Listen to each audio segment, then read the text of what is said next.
오늘 하나님 주신 말씀은 사도행전 21장 1절에서 6절 말씀입니다. 사도행전 21장 1절에서 6절 말씀입니다. 우리 다 한 목소리로 읽겠습니다. 우리가 그들을 작별하고 배를 타고 바로 곳으로 가서 이튿날 로도에 이르러 거기서부터 바다라로 가서 베니게로 건너가는 배를 만나서 타고 가다가 구부로를 바라보고 이를 왼편에 두고 수리아로 항해하여 두로에서 상륙하니 거기서 배의 짐을 풀려 하미러라. 제자들을 찾아 거기서 이래를 머물더니 그 제자들이 성령의 감동으로 바울더러 예루살렘에 들어가지 말라 하더라.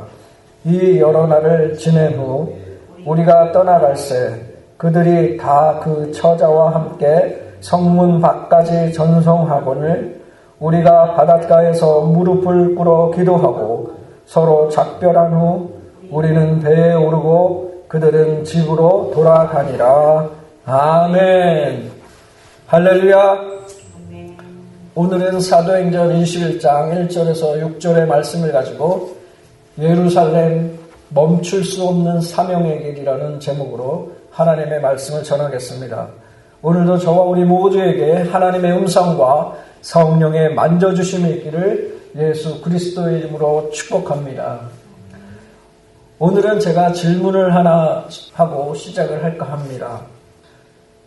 지난 한 주간 지내오시면서 혹시 기억에 남는 그런 모습이나 떠오르는 어떤 것들이 있으신가라는 질문입니다. 우리가 지나온 삶을 돌이켜보거나 또는 우리가 살아가다 보면 기억에 남는 모습들이 있습니다. 그 중에 특별히 헤어질 때는 그 헤어질 때 떠나는 그 사람의 뒷모습은 이상하게 마음에 남을 때가 많이 있습니다. 나의 곁을 떠나는 그 발자국 소리, 그 발자국 소리가 점점 더 멀어지고 또 더 이상은 내가 잡을 수 없는, 붙잡을 수 없는 그런 순간이 오면 그때는 비로소 우리는 깨닫습니다. 아, 이게 진짜 작별이었구나. 이제는 진짜 볼 수가 없겠구나 라는 그 마음이 들 때가 있습니다. 그래서 어떤 떠남은 우리의 마음을 뒤흔들 때가 있습니다. 특히 내가 사랑하는 사람이 떠날 때 더 그렇죠. 혹은 내가 사랑하는 그 무언가를 다 내려놓아야 할 때 그 순간에 마음은 가장 우리들의 깊은 곳을 드러냅니다. 눈물은 누구에게나 자연스러운 것입니다. 붙잡고 싶은 마음도 우리가 이해할 수 있습니다. 하지만 그 떠나는 사람의 그 발걸음이 멈추지 않는다면 그 떠남에는 분명히 이유가 있을 것입니다. 오늘 본문은 바로 그러한 장면을 보여주고 있는 것입니다. 한 사람의 발걸음이 멈추지 않습니다. 그리고 그 발걸음을 바라보는 사람들의 마음이 흔들립니다. 오늘 본문은 마치 여행 기록처럼 보여지지만 사실은 한 사람의 인생이 어디를 향해 가고 있는지를 보여주는 말씀입니다. 우리 1절을 보겠습니다. 우리가 그들을 작별하고 배를 타고 바로 곳으로 가서 이튿날 로도에 이르러 거기서부터 바다라로 가서 말씀합니다. 여기서 사도 바울의 그 여정을 앞부분에서 이렇게 시작합니다. 우리가 그들을 작별하고 말씀하죠. 우리가 그들을 작별하고 여기서 작별하고라는 이 말은 결코 가볍지 않은 말입니다. 우리 한글이 우리말 번역은 너무나 점잖게 적어놓은 것입니다. 이 말을 헬라어 원문으로 보면 아포스파스텐타스, 참 이 발음이 참 힘들죠. 아포스파스텐타스라는 단어입니다. 이 말은 살점을 억지로 뜯어낸다, 찢어낸다라는 그런 뜻입니다. 마치 찢겨 나가듯 떠나다라는 그런 의미를 담고 있습니다. 우리가 지난 주일에 말씀을 보았듯이 에베소 장로들과의 그 이별은 그냥 헤어짐이 아니었습니다. 서로 부둥켜 안고 울면서 마치 몸의 일부가 찢겨나가듯 그런 고통을 감수하고 사도 바울은 배에 올랐던 것입니다. 마음이 남아있는데도 발걸음은 앞으로 나아갑니다. 그 사도 바울의 길이 어디로 향하고 있습니까? 오늘 본문은 그 지명들을 매우 구체적으로 기록하고 있습니다. 고스, 로도, 바다라, 베리게, 구브로, 수리아, 그리고 두로로 가게 됩니다. 성경이 이렇게 자세히 적은 이유는 하나입니다. 사도 바울이 감정대로 움직인 것이 아니라 방향을 붙들고 움직였다는 그런 뜻입니다. 그래서 머뭇거리지 않았습니다. 잠시 멈추어 쉬어 갈 수 있었는데도 사도 바울은 계속해서 간 것입니다. 그리고 두로에 도착을 합니다. 사도 바울은 그곳에서 제자들을 찾아서 일주일을 머뭅니다. 이 말이 참 뜨거운 말입니다. 사도 바울은 도시를 지나갈 때에 어떤 관광지나 또 이벤트가 있는 그런 곳을 찾지를 않았습니다. 사람을 모으는 방법을 찾지 않았습니다. 그는 어디서든 영혼을 찾았습니다. 그런데 그곳에서 예상치 못한 일이 벌어집니다.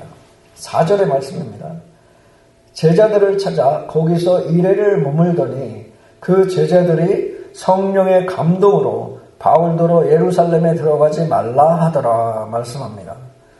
성령께서 사도 바울 앞에 놓인 그 일을 보여주셨고 또 그 사실을 알게 된 이 제자들이 그 사랑으로 붙잡고 싶어서 말렸던 것입니다. 여기서 두로교회 제자들과 성도들, 이 성도들의 마음이 흔들릴 수 있습니다. 그런데 사도 바울은 멈추지 않았습니다. 왜 그렇습니까? 그 이유가 오늘 말씀의 핵심입니다. 예루살렘은 사도 바울에게 단순한 그런 도시가 아니었습니다. 그곳은 사도 바울이 걸어가야 할 끝까지 가야 하는 그런 자리였습니다. 사도 바울은 편한 곳을 찾아 움직이는 사람이 아니었습니다. 그는 하나님이 정하신 그 마지막 구간을 향해 가는 바로 그런 사람이었습니다. 사도 바울은 성공한 그 신앙을 원하지 않았습니다. 그는 완주하는 그 신앙을 원했습니다. 자신의 안전을 붙들고 남는 사람이 아니라 하나님의 부르심을 붙들고 끝까지 가는 사람. 바로 그게 사도 바울이 가는 그 방향이었습니다. 사랑하는 성도 여러분, 이 부분을 조금 더 우리가 깊이 생각해 보기를 원합니다. 여기서 우리가 질문을 할 수 있는 그 내용이 있습니다. 왜 성령님께서는 굳이 두로에 있는 그 제자들에게, 성도들에게 사도 바울의 그 앞날을 알게 하셨느냐라는 것입니다. 성령님은 왜 두로의 성도들에게 바울의 앞날을 보여주셨을까요? 그렇게 굳이 두로 교회를 흔들 필요가 있었겠습니까? 바울은 저와 우리 모두가 알듯이 이미 각오가 되어 있던 사람입니다. 성령께 매여 가는 길이었고 고난이 기다린다는 것도 알고 있었던 사람이 사도 바울이었습니다. 그래서 성령님은 이 사도 바울의 마음을 그 누구보다도 잘 알고 있었던 분이 바로 성령님이십니다. 그렇다면 이 사도 바울에게만 말씀을 하시면 되지 왜 제자들의 그 마음을 흔들어 놓느냐는 것입니다. 말씀을 하셔가지고 우리가 그 이유를 잘 이해를 해야 합니다. 이유는 분명합니다. 그리고 아주 중요합니다. 바로 성령님께서는 사도 바울 그 한 사람만 준비시키지 않으셨기 때문입니다. 사도 바울을 보내야 할 그 교회의 심장도 함께 준비시키고 계셨기 때문입니다. 만약에 교회가 아무것도 모른 채 이 사도 바울을 보냈었다면 나중에 사도 바울이 그 예루살렘에 가서 결박을 당했다는 그 소식을 들었을 때 이 제자들이, 이 성도들이 이렇게 말했을지 모릅니다. 아니 왜 이런 일이 일어났지? 하나님이 정말 함께 하신 거야? 바울이 잘못 간 건 아니야? 이거는 우리가 이해할 수 없는 일인데? 라고 아마 말했을 것입니다. 그래서 성령님께서 교회가 나중에 시험에 들지 않도록 미리 그 길을 보게 하신 것입니다. 마치 예수님께서 제자들에게 내가 이제 잡히고 죽임을 당할 것이다 라고 미리 말씀하셨던 것처럼 말입니다. 그때 제자들은 이해를 못했지만 나중에 십자가의 그 사건이 터지면서 주님이 말씀하셨던 일이 이것이구나 깨달았던, 이해할 수 있었던 것처럼 말은 이 상황이 그런 상황인 것입니다. 성령님은 두로 교회가 바울의 고난을 충격받지 않고 기도로 맞이하게 하신 것입니다. 이 모습은 우리가 교회사 속에서도 그대로 반복이 됩니다. 18세기 그 영국의 선교사였던 윌리엄 캐리라는 이 선교사님이 인도로 떠나려고 했을 때에 많은 사람들이 그를 말렸습니다. 거긴 위험합니다. 가족을 다 데리고 왜 그런 곳으로 가려고 하십니까? 여기서 편하게 목회만 하면 되지 않습니까? 우리 성도들과 우리와 함께 여기서 즐겁게 교회를 세우며 살아가면 되지 않습니까? 그런 말을 했을 때 그때 한 목회자가 이렇게 말을 합니다. 우리가 밧줄을 잡고 기도할 테니 당신은 우물 속으로 내려가십시오. 말을 합니다. 이 목회자의 말의 뜻은 윌리엄 캐리 그 선교사는 고난의 현장으로 내려가지만 교회는 뒤에서 기도의 줄을 놓지 않겠다는 그런 고백이었습니다. 이게 바로 오늘 본문에 나오는 두로 교회의 모습입니다. 사도 바울은 사명의 현장으로 내려가고 교회는 그 기도의 줄을 붙잡고 있는 것입니다. 성령님은 그 줄을 묶어주신 분이십니다. 성령님은 바울을 막으려고 교회를 움직이신 게 아닙니다. 사도 바울이 가는 길이 외로운 길이 되지 않도록, 혼자 가는 그 길이 되지 않도록 교회를 기도의 동력자로 세우신 것입니다. 그래서 두로 교회는 처음에는 말로 붙잡았지만 가지 말라고. 그러나 결국에는 무릎을 꿇습니다. 이건 감정이 식어서가 아닙니다. 신앙이 자라서입니다. 사랑이 사라진 게 아닙니다. 그 사랑이 성숙해진 것입니다. 붙잡고 싶은 그 사랑이 맡기는 사랑으로 바뀐 것입니다. 내가 지키고 싶은 그 마음이 하나님께서 붙드실 것을 믿는 그 믿음으로 바뀐 것입니다. 성령님은 지금 두로 교회를 좋은 사람들의 그 모임에서 사명을 위해 기도하는 공동체로 바꾸신 것입니다. 사랑하는 성도 여러분, 하나님의 사람이 사명의 길을 갈 때에는 반드시 하나님께서는 그 뒤에 기도하는 교회를 세우십니다. 그 기도가 있을 때 고난은 외로움이 아니라 동행이 되고 눈물은 절망이 아니라 하늘의 힘이 되는 것입니다. 혹시 지금 여러분의 인생 가운데 누군가를 보내야 하는 그런 순간이 있습니까? 자녀입니까? 가족입니까? 아니면 어떤 사역입니까? 관계입니까? 성령님은 오늘 저와 우리 모두에게 묻고 계십니다. 붙잡을 것이냐, 기도로 맡길 것이냐. 두로 교회의 성도들은 울었지만 무릎을 꿇었습니다. 그리고 그 기도가 사도 바울의 길을 끝까지 밀어주었습니다. 성령님은 바울에게만 고난이 있다, 준비해라 하신 것이 아닙니다. 교회에게도 너희도 준비해라, 너희의 사랑을 기도로 바꾸거라 말씀하신 것입니다. 사도 바울의 길은 혼자 걷는 길처럼 보였지만 하나님께서는 그의 순종이 교회의 기도로 감싸주시길 원하셨습니다. 그래서 사도 바울의 길은 외로운 길이 아니었습니다. 교회의 제자들과 성도들의 그 눈물의 기도가 뒤에서 밀어주는 길이었습니다. 성령님은 사도 바울의 그 짐을 교회의 기도로 나누어서 지게 하신 것입니다. 그래서 오늘 본문이 더 감동적인 것은 떠나는 사람만이 아니라 보내는 교회가 함께 등장하기 때문입니다. 우리가 5절을 보면 이렇습니다. 이 여러 날을 지낸 후 우리가 떠나갈새 그들이 다 처자와 함께 성문 밖까지 전송하거늘 우리가 바닷가에서 무릎을 꿇어 기도하고 말씀합니다. 여기서 보면 어른들만 해변가에 나온 것이 아닙니다. 그들이 다 처자와 함께 성문 밖까지 전송하고를 말씀합니다. 가정 전체가 나온 것입니다. 가족 전체가 나온 것입니다. 교회 전체가 나온 것입니다. 한 사람의 그 걸음을 함께 붙들어 주려고 자녀들도 함께 나왔던 것입니다. 그리고 그들의 선택한 그 마지막 장면이 있습니다. 바닷가에서 무릎을 꿇어 기도한 것이죠.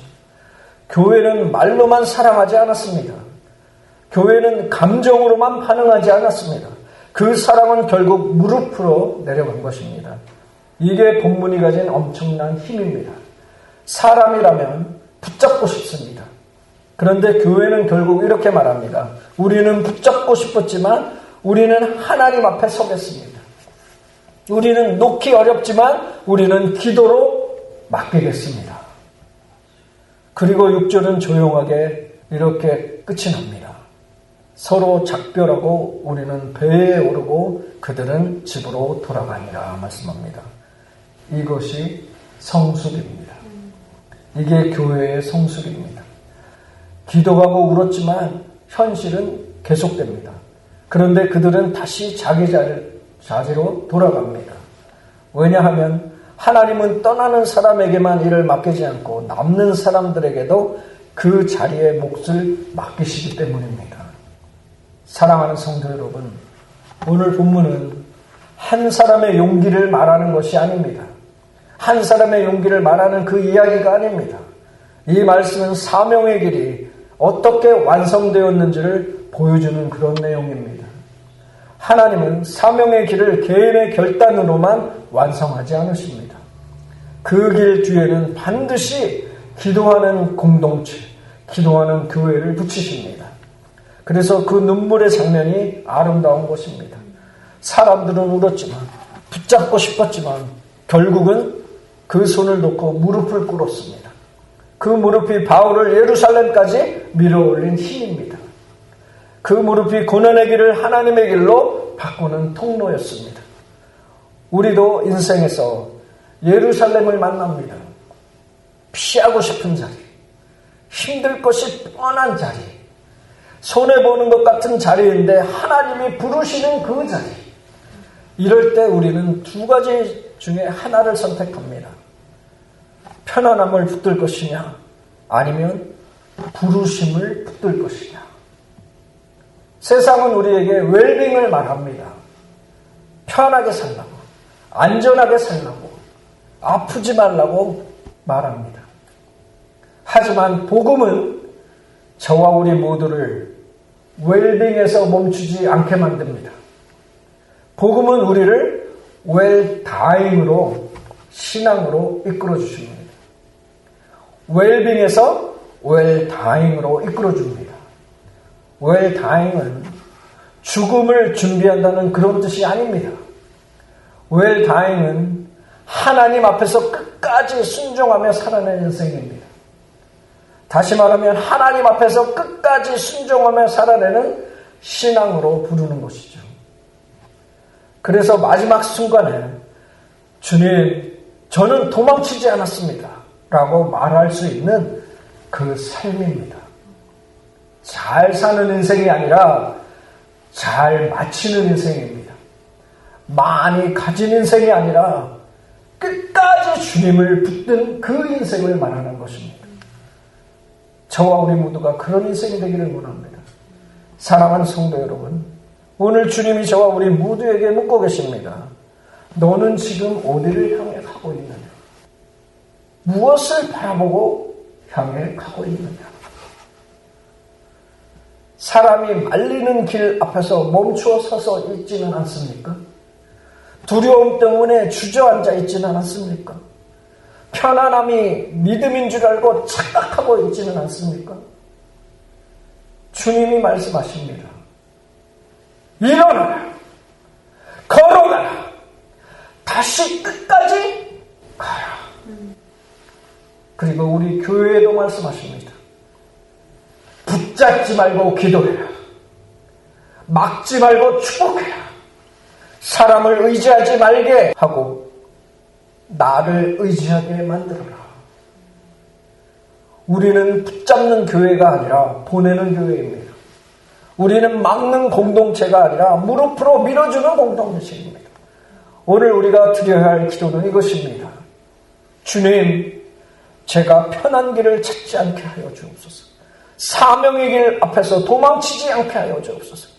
고난이 보여도 주님이 부르시면 끝까지 걷게 하옵소서. 그리고 제가 사랑하는 사람을 붙잡는 손이 아니라 그를 위해 무릎을 꿇는 기도의 사람이 되게 하여 주옵소서. 기도하는 것입니다.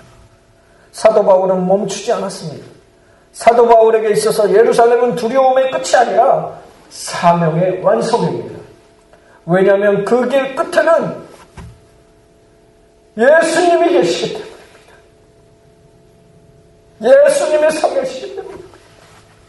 오늘 저와 우리 모두도 예수님이 서 계신 그 길을 향해서 다시 걸어가기를 축복합니다. 그래서 각자에 맡은 그 사명을 잘 감당해 가시기를 바랍니다. 사랑하는 성도 여러분, 오늘 주님 앞에 다시 서시기 바랍니다. 편한 길에서 안전하다고 착각하지 마십시오. 주님이 부르시는 길이 좁아 보여도, 작아 보여도, 사람이 가지 않는 그런 길이라도, 나 혼자만 가는 그 길이라도, 사람들이 붙잡지 않는 그런 길이라도, 그 길 끝에 소망이 있습니다.